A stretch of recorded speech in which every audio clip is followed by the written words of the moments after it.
আচ্ছা বলুন তো, দিল্লি চলো কে ডাক দিয়েছিলেন? স্যার, নেতাজি সুভাষচন্দ্র বোস। বাহ বাহ, খুব ভালো। আচ্ছা, একজন দেশপ্রেমিকের নাম বলুন তো। অনেকেই তো আছে, যেমন মহাত্মা গান্ধী। বাহ বাহ, খুব সুন্দর। আচ্ছা বলুন তো, ভারত কবে স্বাধীন হয়? স্যার, ভারত 1942 সালে স্বাধীন হব করতে করতে শেষে 1947 সালের 15 আগস্ট স্বাধীন হয়। খুব সুন্দর। এটাই লাস্ট প্রশ্ন। বলুন তো, আকাশে কতগুলো তারা আছে? স্যার, এখনো সেটা জানা যায়নি, তবে বিজ্ঞানীরা এটা নিয়ে গবেষণা করছে। এবার আপনি আসতে পারেন।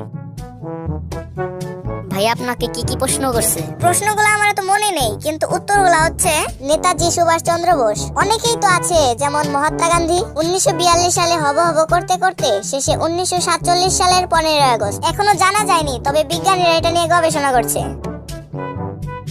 আপনার নাম কি?